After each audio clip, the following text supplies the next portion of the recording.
Es de madera, le dicen de madera porque esto es la corva, y esto es el dental. Y claro, de fierro solo lleva la rella. Todo lo demás es de madera. Este es el primer aladro que van a hacer, el aladro de madera. Este es el más viejo de todos. Este debe tener, cualquiera sabe los años. Luego, a partir de este ya va a salir el aladro de fierro, que es este de aquí. ¿Ves? Que este ya lleva la corva de fierro y el dental de fierro también. Solo lleva madera el Steven. Este ya es más joven, más moderno. Y luego ves, aquí está el chugo.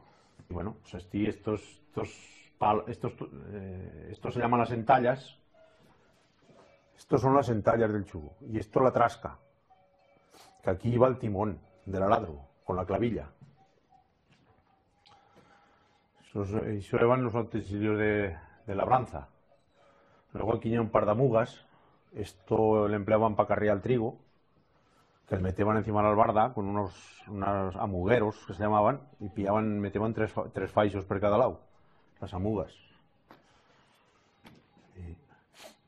Luego aquí ya pasan, esto y una sierra, tres, metían ahí encima la madera, uno se metía abajo y dos arriba.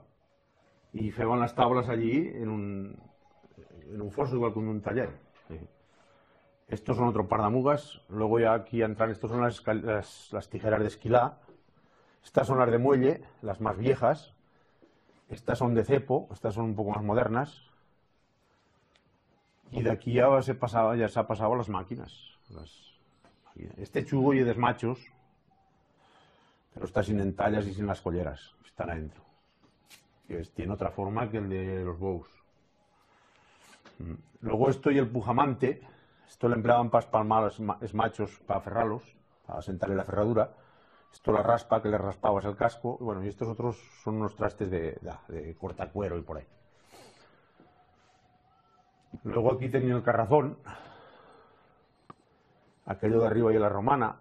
Esto las zoquetas de segá y una segadera. Aquello de la mancheta. Y estos cepillos, cada uno tiene un nombre. El gran se llama la garlopa. A ver, empezando por abajo es el cepillo. El segundo es la garlopa. Y el de arriba, el grande, el garlopín.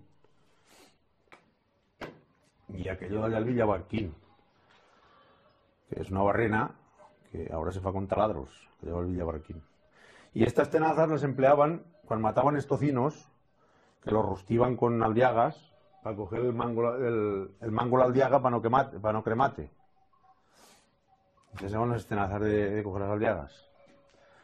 Y aquello ya que no te lo he dicho antes son las cardas. Con aquello se preparaba la llana para hacer filo, que allí está el fuso. Con aquello se cardaba la llana y después se torceba con aquello que se llamaba el fuso.